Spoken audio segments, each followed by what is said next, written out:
రాష్ట్రంలోని అన్ని ఆలయాలను దశల వారీగా అభివృద్ధి చేసేందుకు ప్రణాళికలు సిద్ధం చేయాలన్న ముఖ్యమంత్రి మొదటి దశలో 23 ఆలయాలకు సంబంధించి మాస్టర్ ప్లాన్ రూపొందించాలని అధికారులకు సూచించారు. మాస్టర్ ప్లాన్ ఆగమన శాస్త్రానికి అనుగుణంగా ఉండాలని, టెంపుల్ టూరిజానికి ఇవి గ్రోత్ ఇంజిన్లు అయ్యేలా చూడాలని చెప్పారు.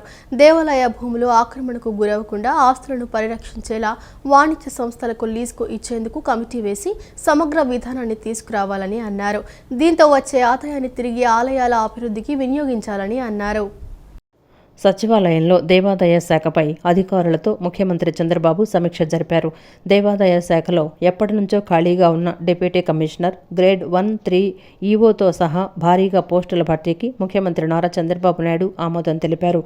మొత్తం 5 విభాగాల్లో 137 పోస్టులను డైరెక్ట్ రిక్రూట్మెంట్ విధానంలో భర్తీ చేయాలని ముఖ్యమంత్రి అధికారులను ఆదేశించారు. Deputy commissioner 6, assistant commissioner 5, grade 1 EO 6, grade 3 EO 104, 16 junior assistant పోస్టులను భర్తీ చేయాలని సూచించారు. ఈ నియామక ప్రక్రియ త్వరగా పూర్తి చేసి ఆలయాలు సమర్థవంతంగా నిర్వహించేలా చూడాలన్నారు. అలాగే 200 వరకు ఉన్న వైదిక సిబ్బంది ఖాళీలను కూడా అర్హులైన వారితో భర్తీ చేయాలని ముఖ్యమంత్రి చెప్పారు. రాష్ట్రంలోని 23 ప్రధాన ఆలయాలు ఉండగా వీటిలో శ్రీశైలం, శ్రీకాళహస్తి, కాణిపాకం, బెజవాడ దుర్గమ్మ, అన్నవరం, ద్వారకా తిరుమల, సింహాచలం ఇలా 7 ఆలయాల్లో మాత్రమే నిత్యాన్నదానం జరుగుతోంది. అయితే ముఖ్యమంత్రి మిగిలిన 16 ఆలయాల్లో కూడా భక్తులకు అన్నదాన పథకం అమలు చేయాలని అధికారులను ఆదేశించారు. అన్నప్రసాదం రుచి, నాణ్యత, పరిశుభ్రత ఉండేలా భక్తులకు పవిత్ర భావన కలిగేలా అందించాలి. ఇందుకోసం వాలంటీర్గా వచ్చే వారి సేవలను వినియోగించుకోవాలన్నారు. బాలాజీ ఆలయ నిర్మాణ నిధి ఏర్పాటు చేసి రాష్ట్రంలో ప్రతి నియోజకవర్గంలో 1 చొప్పున కొత్త ఆలయం నిర్మాణం చేపట్టాలన్నారు. ఆలయాలు నిర్మించి నిర్వహణ విస్మరించవద్దు. ఆలయ కమిటీలను ఏర్పాటు చేయడం ద్వారా నిత్యం ధూపదీప నైవేద్యాలు అందేలా చూడాలన్నారు. ప్రస్తుతం 50,000కు పైగా ఆదాయం ఉన్న ఆలయాల్లో మాత్రమే సీసీ కెమెరాలు ఉండగా 6 సి కేటగిరీ కింద నోటిఫైడ్ అయిన 24,538 ఆలయాల్లోనూ సీసీ కెమెరాలు ఏర్పాటు చేయాలని ముఖ్యమంత్రి ఆదేశించారు. రాష్ట్రంలో 12 జ్యోతిర్లింగం, 18 శక్తిపీఠం, 2 కొలువైన ఒకే ఒక క్షేత్రం శ్రీశైలమని, తిరుమల తిరుపతి స్థాయిలో శ్రీశైల క్షేత్రాన్ని అభివృద్ధి చేసేందుకు ఆస్కారం ఉందని ముఖ్యమంత్రి అన్నారు. ముఖ్యమంత్రి చంద్రబాబు పోలవరం ప్రాజెక్టుకు మొదటి ప్రాధాన్యత ఇస్తున్నారని, అందుకే ప్రమాణ స్వీకారం చేసిన వెంటనే పోలవరం ప్రాజెక్టును సందర్శించారని మంత్రి నిమ్మల రామానాయుడు అన్నారు. పోలవరం ప్రాజెక్టును 2027 డిసెంబర్ నాటికి పూర్తి చేయాలనే లక్ష్యంగా పెట్టుకున్నామని నిపుణుల కమిటీకి సూచించారు. రాష్ట్ర అభివృద్ధి పోలవరం ప్రాజెక్టుపైనే ఆధారపడి ఉందని నిపుణులకు వివరించారు.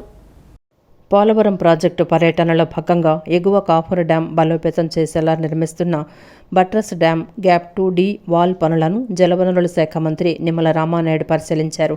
అనంతరం ప్యానెల్ ఆఫ్ ఎక్స్పర్ట్స్ టీంను కలిశారు. పోలవరం ప్రాజెక్టును 2027 డిసెంబర్ నాటికి పూర్తి చేయాలనే లక్ష్యంగా పెట్టుకున్నామని నిపుణుల కమిటీకి సూచించారు. రాష్ట్ర అభివృద్ధి పోలవరం ప్రాజెక్టుపైనే ఆధారపడి ఉందని నిపుణులకు వివరించారు. పోలవరం ప్రాజెక్టు నిర్మాణం పూర్తయితే గోదావరి జలాలు కరువు ప్రాంతాలైన ఉత్తరాంధ్ర, రాయలసీమకు తరలించడం సాధ్యమవుతుందన్నారు. ప్రధాని మోదీ, చంద్రబాబుల లక్ష్యమైన నదుల అనుసంధానం పోలవరం ప్రాజెక్టుతో సాధ్యమవుతుందని చెప్పారు. ఇప్పటికే గ్యాప్ 2లో డి వాల్ నిర్మాణం పనులు, బట్రస్ డ్యాం పనులు వేగంగా జరుగుతున్నాయని అన్నారు. గ్యాప్ 1, గ్యాప్ 2తో పాటు మిగిలిన పనులకు సంబంధించిన డిజైన్స్కు త్వరితగతిన అనుమతులిస్తే అనుకున్న సమయానికి ప్రాజెక్టు పనులు పూర్తి చేయగలుగుతామని నిపుణులకు వివరించారు.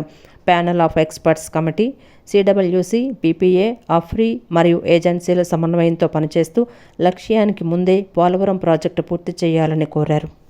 14-19లో 72% పోలవరాన్ని పూర్తి చేసినటువంటి ముఖ్యమంత్రి చంద్రబాబు నాయుడు గారు మళ్ళీ ఈరోజు అధికారంలోకి వచ్చిన తర్వాత ఆయన ప్రమాణ స్వీకారం చేసినటువంటి తర్వాత మొదటి వారంలోనే మొదటి క్షేత్ర పర్యటన పోలవరం తీసుకున్నారనంటే దీని మీద ఆయనకున్నటువంటి ప్రాధాన్యత, ప్రత్యేకత ఏంటనేది మనందరికీ కూడా అర్థమవుతున్నటువంటి పరిస్థితి.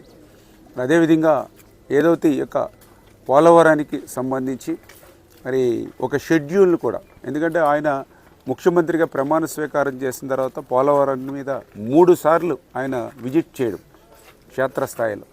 మొదటిసారి పోలవరం ప్రాజెక్టు ఇక్కడ ఏ రకంగా విధ్వంసం అయిందో స్వయంగా ఆయనే గమనించడం జరిగింది. రెండవసారి వచ్చినప్పుడు ఒక షెడ్యూల్ని కూడా ఆయనే చాలా క్లియర్గా అనౌన్స్మెంట్ కూడా చేయడం చేసినటువంటి పరిస్థితి. మూడవసారి విజిట్ చేసినప్పుడు ఆ యొక్క షెడ్యూల్ ప్రకారం పనులన్నీ కూడా జరుగుతున్నాయా లేదని క్షేత్రస్థాయిలో పర్యటన చేసి ఇక్కడే రివ్యూస్ చేసి ఆ అధికారులకి ఆ ఏజెన్సీలకు కూడా సూచనలు ఇచ్చినటువంటి పరిస్థితి కూడా మీ అందరికీ కూడా తెలుస్తున్నటువంటి విషయం. రాష్ట్ర సచివాలయంలో కార్మిక శాఖ మంత్రి వాసంశెట్టి సుభాష్ అధ్యక్షతన కార్మిక శాఖ సమీక్ష సమావేశం నిర్వహించారు. కార్మికుల సంక్షేమానికి సంబంధించిన పలు కీలక అంశాలపై సమీక్ష చేశారు. లేబర్ డిపార్ట్మెంట్ మొబైల్ యాప్ను మంత్రి ప్రారంభించారు. సమావేశంలో ఆయన మాట్లాడుతూ ఈ యాప్ ద్వారా ప్రజలు సేవలను మరింత సులభంగా పొందే అవకాశం ఉందన్నారు. కార్మికుల సంక్షేమానికి ప్రభుత్వం కట్టుబడి ఉందన్నారు. రాష్ట్ర వ్యాప్తంగా ఈ శ్రమ్ పోర్టల్లో కార్మికులను నమోదు ప్రక్రియ వేగవంతం చేయాలని అన్నారు. ఐపీ హోల్డర్స్ మరియు ఈ-శారం హోల్డర్ సంఖ్యను పెంచాలని ఆదేశించారు. ప్రతి జిల్లా కేంద్రంలో ఈఎస్ఐ డిస్పెన్సరీలు తప్పనిసరిగా ఏర్పాటు చేయాలని అధికారులకు స్పష్టం చేశారు. ఈజ్ ఆఫ్ డూయింగ్ బిజినెస్ లక్ష్యంతో WhatsApp governance, AI tools, grievance management వంటి ఫీచర్లను యాప్లో అనుసంధానం చేశారన్నారు. కృష్ణానది కరకట్ట ప్రాంత ప్రజలు వరదల సమయంలో ఎలాంటి ఇబ్బందులు పడకుండా కూటమి ప్రభుత్వం సమగ్రమైన ప్రణాళికలు చేస్తుందని ఎమ్మెల్యే గద్దె రామ్మోహన్ పేర్కొన్నారు. ఇందులో భాగంగా పంపులు ఏర్పాటు చేయడమే కాకుండా జనరేట్ బ్యాక్ అప్తో పంపింగ్ హౌస్ నిర్మాణం చేయాలని సీఎం ఆదేశించారని వెల్లడించారు. అలాగే స్థానికులకు ఇళ్ల పట్టాలు అందించే విధంగా ప్రభుత్వం కృషి చేస్తుందని ఎమ్మెల్యే హామీ ఇచ్చారు. 16వ డివిజన్ కళానగర్ ఏరియాలో Ramalingeswar Nagar, Gayatri road, community hall ఏరియాలో ప్రజా సమస్యలపై శాసనసభ్యులు గద్దె రామ్మోహన్ పర్యటించారు. ఈ సందర్భంగా నిరుపేద కుటుంబాలకు చెందిన 2 పార్టీ కార్యకర్తలకు టిఫిన్ బండి, బడ్డీ కొట్టు పంపిణీ చేశారు. అనంతరం ఆయన మాట్లాడుతూ విజయవాడ కృష్ణా కరకట్ట ప్రాంత ప్రజలను వరదల నుండి కాపాడడానికి 2014లో సీఎం చంద్రబాబు రిటైనింగ్ వాల్ నిర్మాణానికి శ్రీకారం చుట్టారని పేర్కొన్నారు. వరద నీరు ఇళ్లల్లోకి చేరకుండా సంపులు ఏర్పాటు చేయాలని, జనరేట్ బ్యాకప్తో పంపింగ్ హౌస్ నిర్మాణం చేయాలని, అలాగే 70 అడుగుల రోడ్డు వేయాలని ప్రణాళిక చేశారని పేర్కొన్నారు. ఎన్ని కోట్లు ఖర్చైనా పంపింగ్ హౌస్ నిర్మాణం చేయాలని ఇంజనీరింగ్ అధికారులకు ఆదేశాలిచ్చారని పేర్కొన్నారు. వరదల వల్ల ఎలాంటి ఇబ్బందులు తలెత్తకుండా స్థానికులకు భరోసా కల్పించేలా సీఎం చంద్రబాబు పనిచేస్తున్నారని వెల్లడించారు. కేంద్ర ప్రభుత్వాన్ని ఒప్పించి స్థానిక ప్రజలకు ఇళ్ల పట్టాలిస్తామని హామీ ఇచ్చారు. సరిపడా ల్యాండ్ వేరే సాటి వాళ్ళకి ఇచ్చి కేంద్ర ప్రభుత్వానికి ఇక్కడ ఈ పట్టాలు ఇచ్చే కార్యక్రమం కూడా చేపట్టాల్సి ఉంది. దానికి చేపట్టాలంటే గోడ పూర్తి అయిపోయింది.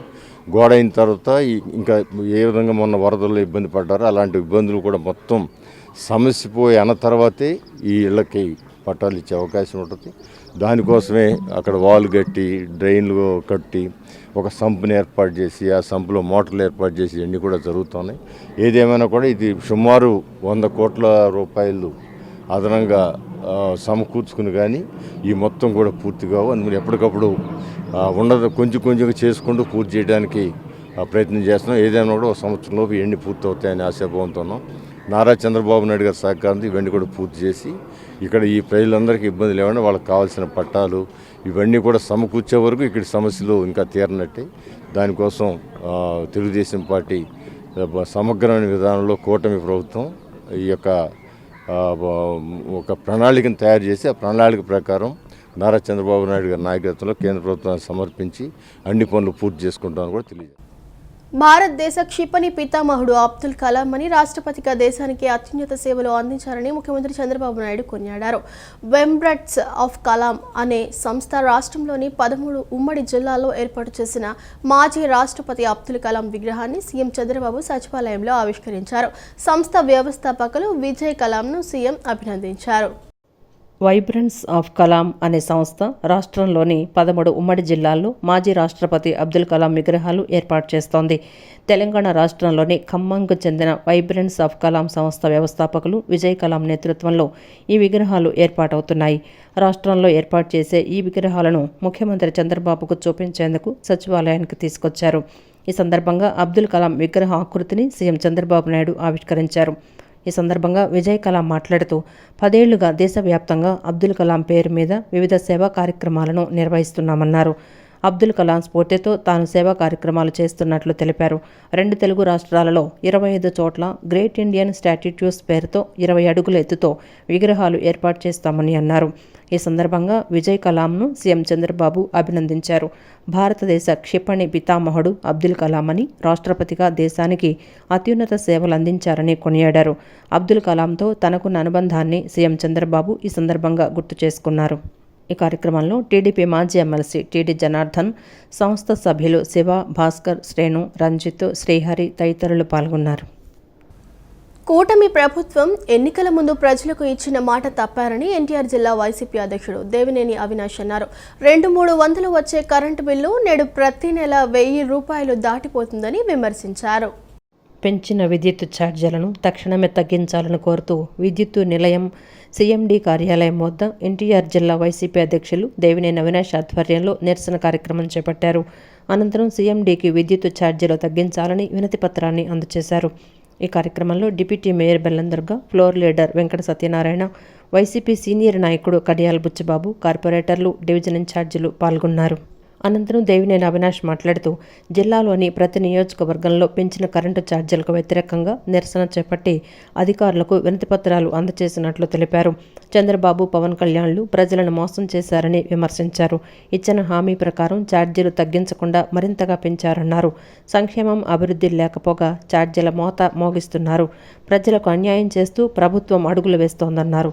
కూటమి ప్రభుత్వం అధికారంలోకి వస్తే విద్యుత్ ఛార్జీలు పెంచమని చెప్తూ బాండ్ పేపర్లు పంపిణీ చేశారని గుర్తు చేశారు.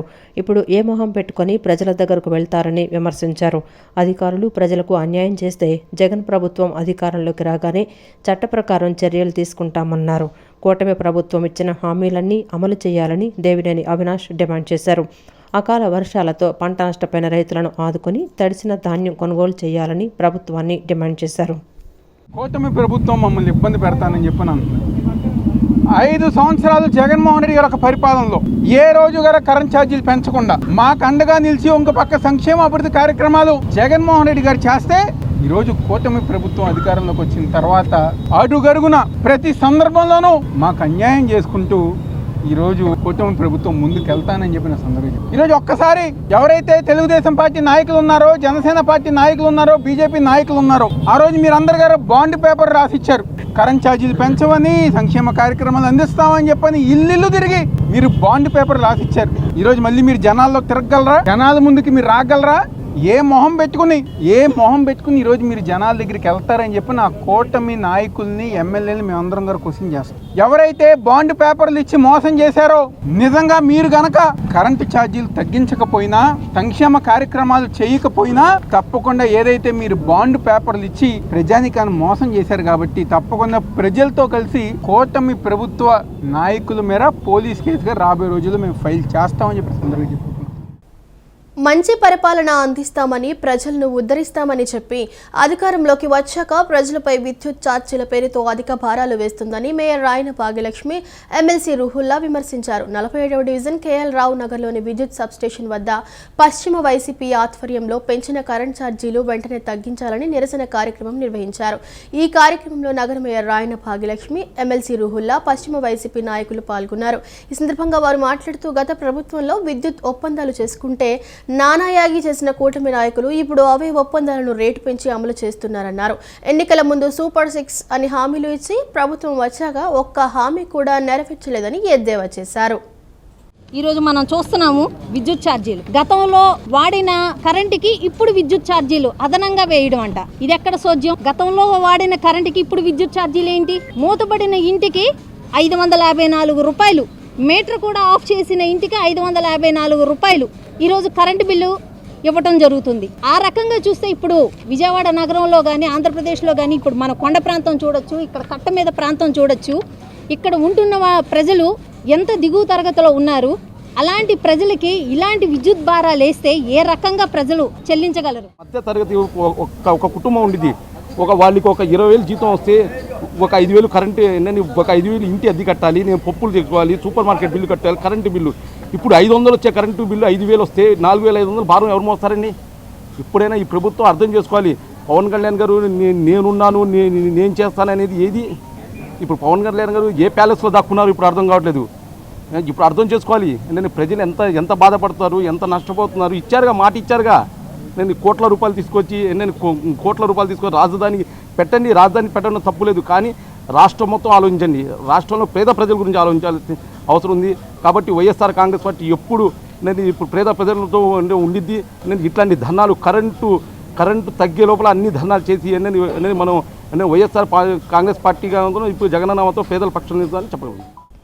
రాష్ట్ర ప్రజలపై కూటమి ప్రభుత్వం మోపుతున్న విద్యుత్ ఛార్జీల భారాలను వెంటనే తగ్గించాలని వైసీపీ సెంట్రల్ నియోజకవర్గ సమన్వయకర్త మాజీ ఎమ్మెల్యే మాలాది విష్ణు డిమాండ్ చేశారు. ఎన్నికల ముందు ఓ మాట, అధికారంలోకి వచ్చిన తర్వాత మరో మాట చెప్పడం బాబుకి వెన్నతో పెట్టిన విద్య అని విమర్శించారు. చంద్రబాబు వల్లే విద్యుత్ రంగం నాశనమైందని, ఇప్పటికైనా ప్రభుత్వం పునరాలోచన చేసి పేదలపై ఛార్జీల భారాన్ని తగ్గించాలన్నారు. రాష్ట్ర ప్రజలపై కూటమి ప్రభుత్వం మోపుతున్న విద్యుత్ ఛార్జీల భారాలను వెంటనే తగ్గించాలని వైసీపీ సెంట్రల్ నియోజకవర్గ సమన్వయకర్త మాజీ ఎమ్మెల్యే మల్లాది విష్ణు డిమాండ్ చేశారు. ఈ మేరకు డిప్యూటీ మేయర్ అవుతు శ్రీశైలజారెడ్డి వైసీపీ కార్పొరేటర్లతో కలిసి పీడబ్ల్యూడీ గ్రౌండ్ వద్దనున్న విద్యుత్ శాఖ కార్యాలయం నందు ఎస్సీ వెంకటేశ్వరరావుకు వినతిపత్రం అందజేశారు. ఈ సందర్భంగా ఆయన మాట్లాడుతూ అబద్ధాలు, మోసాలతో అధికారంలోకి రావడం, తీరా వచ్చాక ఇచ్చిన హామీలను విస్మరించడం చంద్రబాబుకు షరా మామూలేనని విమర్శించారు. 2014 ఎన్నికల సమయంలో 87,612 కోట్ల వ్యవసాయ రుణాలను బేషరతుగా మాఫీ చేస్తామని నమ్మించి చివరకు రైతులను నిలువునా వంచారని గుర్తు చేశారు. మరలా ఇప్పుడు కరెంటు ఛార్జీలను తగ్గిస్తామని నమ్మబలికి అధికారంలోకి వచ్చాక 6 నెలల్లోనే 15,485.36 కోట్ల భారాన్ని ప్రజలపై మోపారని దుయ్యపట్టారు. ఎన్నికల ముందు ఓ మాట, అధికారంలోకి వచ్చిన తర్వాత మరో మాట చెప్పడం బాబుకి వెన్నతో పెట్టిన విద్యని మల్లాది విష్ణు అన్నారు. కరెంటు ఛార్జీలు పెంచమని, అవసరమైతే తగ్గిస్తామని, పైగా వినియోగదారులే విద్యుత్ అమ్ముకునేలా చేస్తానని ప్రతిపక్షంలో ఉన్న 5 ఏళ్లు బాబు చెప్పిన మాటలన్నీ ఏమయ్యాయని ఈ సందర్భంగా ప్రశ్నించారు. చివరకు విజన్ డాక్యుమెంట్లోనూ ఛార్జీలు తగ్గిస్తామని పొందుపరిచి ప్రజలకు వెన్నుపోటు పొడిచారన్నారు. ప్రజలపై భారాలు మోపటం, అప్పులు చేయటం బాబుకి కొత్తేమీ కాదన్నారు. గతంలోనూ కరెంటు ఛార్జీలు తగ్గించమని అడిగిన అమాయకులపై బషీర్బాగ్లో కాల్పులు జరిపించిన చరిత్ర చంద్రబాబుదని గుర్తు చేశారు. 2014-19 మధ్య 5 ఏళ్ల కాలంలో అప్పటి తెలుగుదేశం ప్రభుత్వం డిస్కమ్లకు 15,000 కోట్లు మాత్రమే సబ్సిడీ ఇవ్వగా వైఎస్ జగన్ ప్రభుత్వం 45,000 కోట్లకు పైగా విద్యుత్ రంగానికి అందచేసి ఆదుకున్నట్లు వెల్లడించారు. ప్రస్తుతం కూటమి ప్రభుత్వం సబ్సిడీలు భరించేందుకు నిరాకరిస్తూ 4 రకాల సర్దుబాటు ఛార్జీలు వసూలు చేస్తూ వినియోగదారులపై నిర్దాక్షిణ్యంగా 15,485.36 కోట్లకు పైగా భారాన్ని మోపిందన్నారు. ఫలితంగా అద్దె గృహాలలో చాలీచాలని జీతాలతో కుటుంబాలు నడిపే వారికి ఈ విద్యుత్ ఛార్జీలు పెనుభారంగా మారాయని ఆవేదన వ్యక్తం చేశారు. 5,000 చిల్లర కోట్ల రూపాయలని మా ప్రభుత్వం వచ్చిన తర్వాత 19-24 మధ్య తీర్చడం జరిగింది.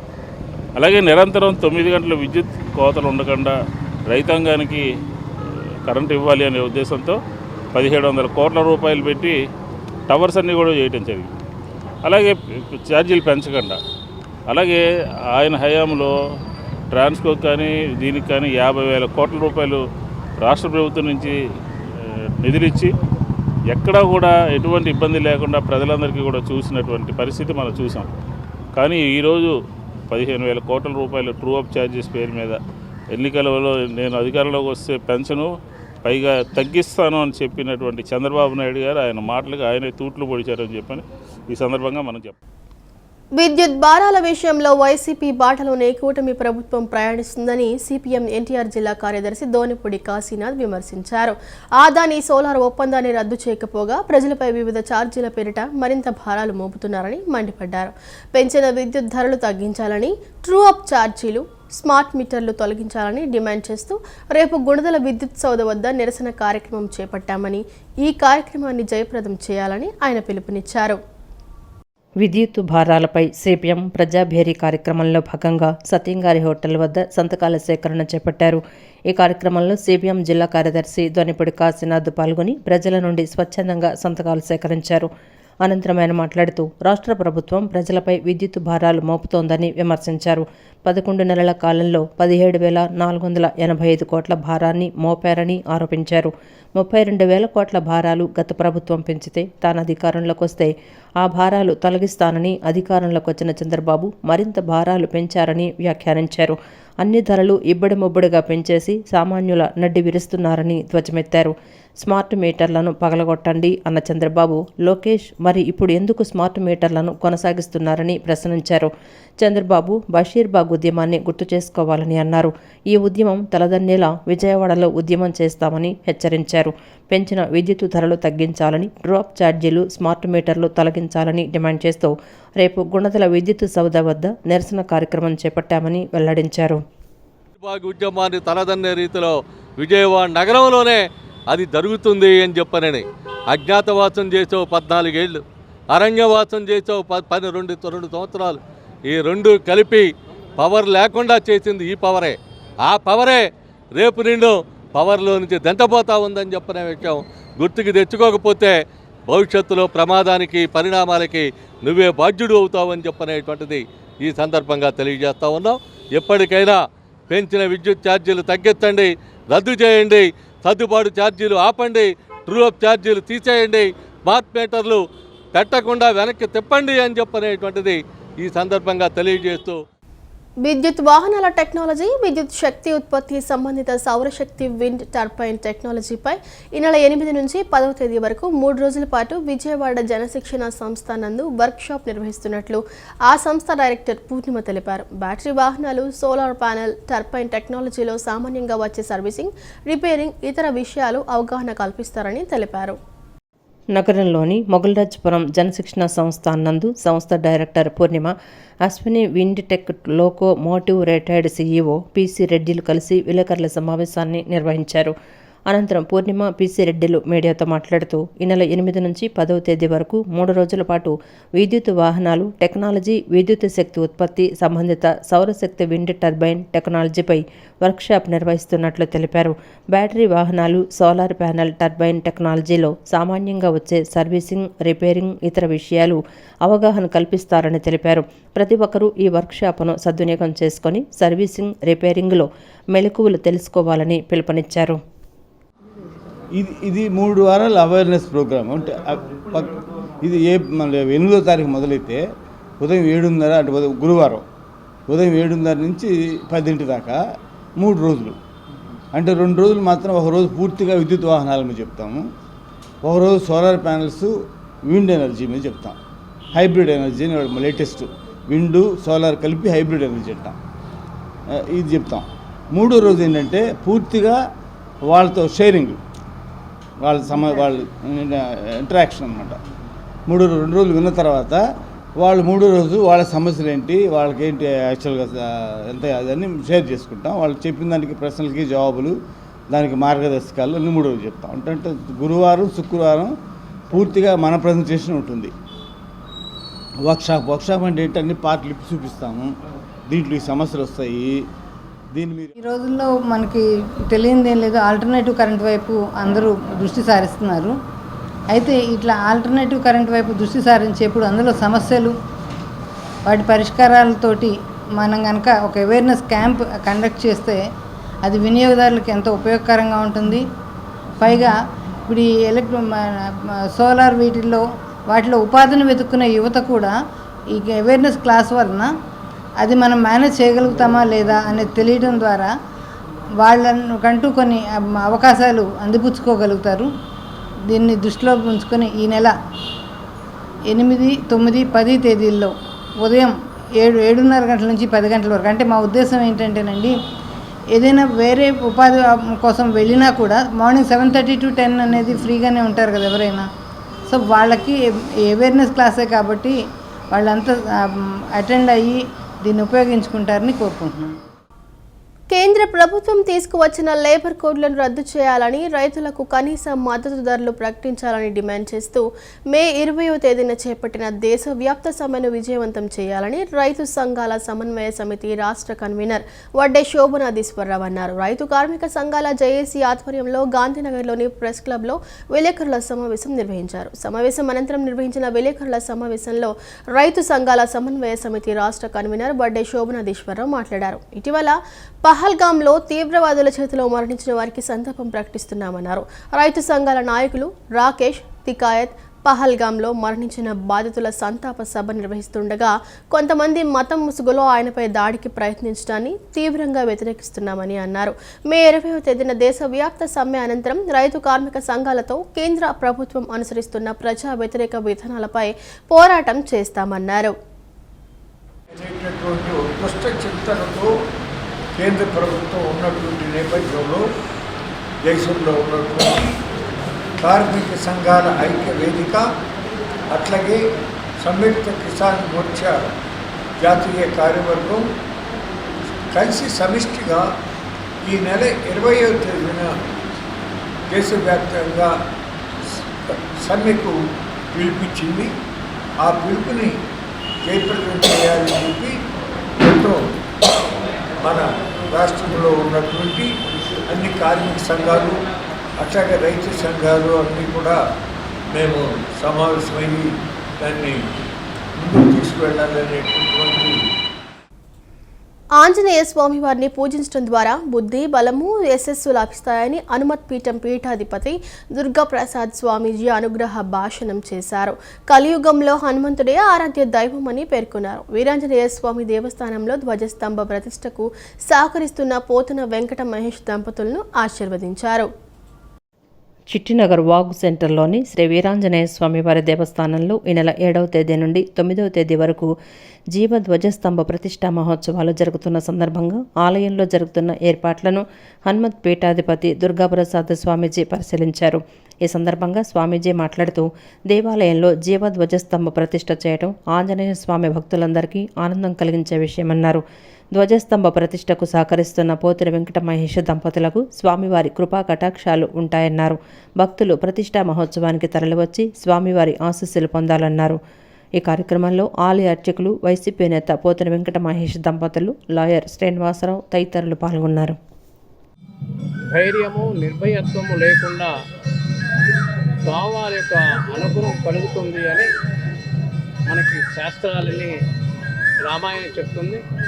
ఈ కలియుగంలో హనుమంతుడే ఆచార్యుడని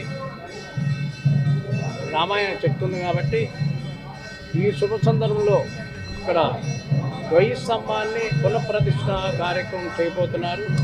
ఆ చేసేటువంటి పుణ్య దంపతులు శ్రీమాన్ పోతల వెంకట మహేష్ గారు ఈ యొక్క కార్యక్రమంలో పాల్గొని ఈ నిర్వహించేటువంటి వారికి స్వామివారి యొక్క ఆశీర్వాదం, వీరాంజనేయ స్వామి యొక్క మంగళాశాస్త్రం ఉండాలని ప్రజలందరూ కూడా ఈ ధ్వజస్తంభ మహోత్సవాల్లో పాల్గొనవలసిందిగా మిమ్మల్ని అందరినీ కూడా ఆహ్వానం చేస్తూ అనేక ఆశీర్వాదాలు అందిస్తూ జై హనుమాన్, జై జై హనుమాన్. శ్రీ వీరాంజనేయ స్వామి దేవస్థానం వాగు సెంటర్ దేవస్థానం నందు ధ్వజస్తంభం లేని గత 3 సంవత్సరాల నుంచి ధ్వజస్తంభం లేని కారణంగా ధ్వజస్తంభ ప్రతిష్ఠ నూతన ధ్వజస్తంభం ప్రతిష్ఠ చేయడానికి నిర్ణయించుకొని దాతను సంప్రదించగా పోతిరి మహేష్ గారు, విజయలక్ష్మి గారు మేము సమర్పిస్తాం ధ్వజస్తంభం చెప్పిన మీదట వారు 2 సంవత్సరాల కిందటే మాకు లేఖ ఇచ్చి ఉన్నారు చేయడానికి. మాకు మా సొంత ఖర్చులు నిర్ణయించి ఆ ప్రకారం వారితోనే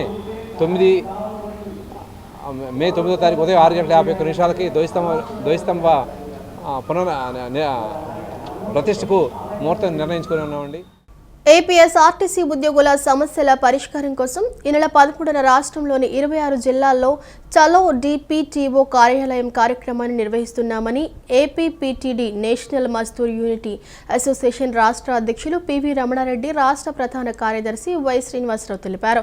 ఆర్టీసీ ఎండీ ఇచ్చిన 1/2019 సర్క్యులర్ను అమలు చేయాలని, పాత విధానంలో వైద్య సేవలను అందించాలని, గత 4 సంవత్సరాల నుంచి పెండింగ్లో ఉన్న సరెండర్ లీవ్ డబ్బులు ఇప్పించాలని, పెండింగ్లో ఉన్న పెన్షన్స్ను వెంటనే అమలు చేయాలని డిమాండ్ చేశారు. APPTD national Mazdoor unity association central committee సమావేశం విజయవాడలో నిర్వహించారు. సమావేశం అనంతరం అసోసియేషన్ రాష్ట్ర అధ్యక్షులు పివి రమణారెడ్డి, రాష్ట్ర ప్రధాన కార్యదర్శి వై శ్రీనివాసరావు విలేకరుల సమావేశం నిర్వహించారు. సమావేశంలో వారు మాట్లాడుతూ అపరిష్కృతంగా ఉన్న సమస్యల పరిష్కారం కోసం ఈ నెల 13న రాష్ట్రంలోని 26 జిల్లాల్లో చలో డిపిటిఓ కార్యాలయ కార్యక్రమాన్ని నిర్వహిస్తున్నామని తెలిపారు. సంస్థ వీసీ అండ్ ఎండీ ఉద్యోగుల క్రమశిక్షణ విషయంలో ఇచ్చిన 1/2019 సర్క్యులర్ను అమలు చేయాలన్నారు. అనారోగ్యం కారణంగా సిక్ అయిన సందర్భంలో కేంద్ర కార్యాలయం ఇచ్చిన ఉత్తర్వులను అన్ని డిపోలలో అమలు చేయాలని కోరారు. డిపో సిబ్బంది అందుబాటులో ఉన్నప్పటికీ వివిధ కారణాలతో డ్యూటీలు లేవని, బలవంతంగా లీవులు వేయకుండా కేంద్ర కార్యాలయం ఇచ్చిన ఉత్తర్వులను పాటించాలన్నారు. బ్యారేజీ సిబ్బంది సరిపడా లేకపోగా వారికి కావాల్సిన కనీస అవసరమైన స్పేర్స్, టూల్స్ సప్లై చేయకుండా 10 గంటలకు మించి పని చేయించడం కాకుండా కేంద్ర కార్యాలయం ఇచ్చిన సర్క్యులర్కు భిన్నంగా చర్యలు తీసుకోకుండా నిలిపివేయాలన్నారు. సంస్థలో రిటైర్ అయిన సిబ్బందికి కనీస పెన్షన్ లేని పరిస్థితుల్లో వారికి ఆరోగ్యశ్రీ, వృద్ధాప్య పెన్షన్ అమలు చేయాలన్నారు. ఎన్ఎంయు ఆధ్వర్యంలో 2 రోజులు మా ఉద్యోగులందరూ వేలాది మంది ఉద్యోగులు కడుపులు మార్చుకొని సామూహిక నిరాదీక్ష కార్యక్రమంలో భాగస్వాములు అయినప్పుడు కూడా ఆర్టీసీ ఉన్నతాధికారులు ఎవరైతే ఉన్నారో కేంద్ర కార్మిక ఉన్నతాధికారులు ఇప్పటి వరకు సామరస్యంగా సమస్య పరిష్కారం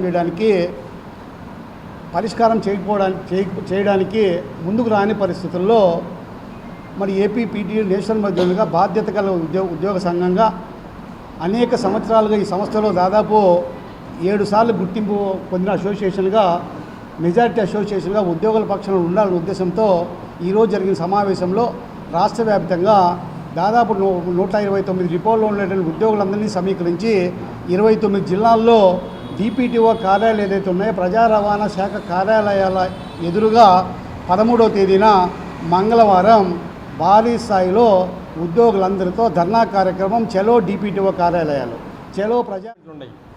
అమలు చేయమని సర్కులర్ కోర్సులో ఉండగా ఇవాళ కింద స్థాయి అధికారులు అమలు చేయకపోతే అన్రెస్ట్ వస్తే పరిష్కారం చేయవలసినటువంటి కేంద్ర కార్యాలయం పరిష్కారం చేయకపోగా ఒక్కో డిపోలో 60-70 రోజులు నిరాహార దీక్ష కూర్చుంటాం ఎంతవరకు సమంజసం అనేది ప్రభుత్వం ఆలోచించాల్సిందిగా మనం చేస్తున్నాం. రెండో అంశం, ఇవాళ అనారోగ్యం వచ్చి సిక్కుగా చేస్తే ఆ వర్కర్కి జీతం ఇవ్వండి, కమిటేషన్ ఇవ్వండి ఎండీ గారు సర్కులర్ ఇచ్చారు. మేము అడిగింది ఎండీ గారు ఇచ్చారు సర్కులర్, దాన్ని ఏ డిపోలో కూడా అమలు చేయకుండా దానివే షార్ట్ షీట్లు ఇస్తున్నారు. మహిళా ఉద్యోగులకు సంబంధించి రాష్ట్ర ప్రభుత్వం జీవో ఇచ్చింది, ఏళ్ళకే ప్రభుత్వ ఉద్యోగులు ఇవన్నీ అమలు చేయండి అని ఏ సర్కులర్స్ ఉన్నా ఇవ్వడం జరిగింది. అవి అడిగితే డిపోలు అమలు చేయలేని పరిస్థితి. ఇవాళ ఎక్కడైనా నిన్న ప్రధానమంత్రి గారు ప్రోగ్రాం అయిందండి, దాదాపు 3000 బస్సులు పంపించారు. అక్కడికి పంపించినప్పుడు ఎవరైతే స్టాఫ్ ఉంటారో స్పేర్లో ఉండాలో డిపోలో అవైలబిలిటీ ఉంటాం మేము, వాళ్ళని ఎక్కడో చోట వాడుకొని వాళ్ళకి డ్యూటీ ఇవ్వండి అంటే వాళ్ళందరికీ లీవులు వేసేయటం లేదా అబ్సెంట్లు వేయటం. భారతదేశంలోని అతిపెద్ద ఆటోమొబైల్ రీటైల్ సంస్థల్లో ఒకటైన ఆటోమోటివ్ మ్యానుఫ్యాక్చరర్ ప్రైవేట్ లిమిటెడ్ ఏపీఎంఎల్ విజయవాడలో మహీంద్రా డీలర్షిప్ను ప్రారంభించారు. దక్షిణ భారతదేశంలోనే అతిపెద్ద మహీంద్రా డీలర్షిప్ను విజయవాడ ఎన్కేపాడులో ఏర్పాటు చేశారు. Mahindra AP sales customer care CX vice president Pavan Kumar, president and national sales head Baneshwar Banerjee విశాలమైన ఆటోమోటివ్ మహీంద్రా షోరూంను ప్రారంభించారు. 1,00,000 చదరపు అడుగుల విస్తీర్ణంలో ఏర్పాటు చేసిన ఈ కేంద్రంలో సేల్స్, సర్వీస్, స్పేర్స్ 61 సర్వీస్ బేలు ఉన్నాయని చెప్పారు. విజయవాడ ఎన్కేపాడలో 1,00,000 చదరపు అడుగుల విస్తీర్ణంలో ఆటోమోటివ్ మహీంద్రా షోరూంను ఏర్పాటు చేశారు. సేల్స్, సర్వీసు, స్పేర్స్ సేవలు అన్నీ ఒకే చోట లభించేలా ఏర్పాటు చేసిన ఈ అధునాతన షోరూంను Mahindra AP sales customer care CX vice president Pavan Kumar, president and national sales head Baneshwar Banerjee లాంఛనంగా ప్రారంభించారు. ప్రారంభోత్సవం సందర్భంగా మహీంద్రా వాహనాలతో ర్యాలీ నిర్వహించారు. అనంతరం షోరూం ప్రాంగణంలో మహీంద్రా సిబ్బంది ప్రదర్శించిన నృత్యాలు, చిన్నారులు ప్రదర్శించిన శాస్త్రీయ నృత్యం ఆకట్టుకుంది. ఈ సందర్భంగా పవన్ కుమార్, బనేశ్వర్ బెనర్జీ, ఎగ్జిక్యూటివ్ డైరెక్టర్ రాజీవ్ సింఘ్వి మాట్లాడుతూ ఈ షోరూంలో 14 వాహనాలను ఒకేసారి ప్రదర్శించగల విశాలమైన స్థలం ఉందన్నారు. అన్ని రకాల వాహనాలు ఒకే చోట లభిస్తాయన్నారు. కస్టమర్లు ఈ కేంద్రంలో అడుగు పెట్టగానే కొత్త టెక్నాలజీలను ప్రత్యక్షంగా చూడగలుగుతారన్నారు. ఇంగ్లో అనే ఎలక్ట్రిక్ వాహనాల ప్లాట్ఫారం, ప్రపంచంలో వేగంగా పనిచేసే మా అనే స్మార్ట్ సిస్టమ్, అలాగే హీరో ఫీచర్లు కూడా ఇందులో కనువిందు చేస్తాయన్నారు. ఇందులో 61 అధునాతన సర్వీస్ బేలున్నాయని, ఇవి సంవత్సరానికి సుమారు 28,000 మంది కస్టమర్లకు సులభంగా సేవలు అందించగలవని తెలిపారు. ఏఎంపీఎల్ దేశవ్యాప్తంగా తన విస్తృత నెట్వర్క్ను మరింత బలోపేతం చేసుకుంటోందన్నారు. ఈ సందర్భంగా associate vice president Narayana Harsh Mehta మాట్లాడుతూ గత ఏడాది 37,000 మహీంద్రా వాహనాలను విక్రయించడం జరిగిందని, అంటే ప్రతి 13 నిమిషాలకు ఒక వాహనం అమ్ముడుపోయిందని చెప్పారు. ఏఎంపీఎల్ భారతదేశంలో వేగంగా అభివృద్ధి చెందుతున్న డీఈఎం కోసం అతిపెద్ద సేల్స్ మరియు ఆఫ్టర్ సేల్స్ భాగస్వామిగా నిలిచిందన్నారు. 5 కోట్ల రూపాయలతో ఏఎంపీఎల్ ఏర్పాటు చేసిన ఈ డీలర్షిప్ కృష్ణా జిల్లాలో 5వదని, ఈ జిల్లాలో మరో 2 కొత్త కేంద్రాలను స్థాపించేందుకు ప్రణాళికలు రచిస్తున్నట్లు తెలిపారు.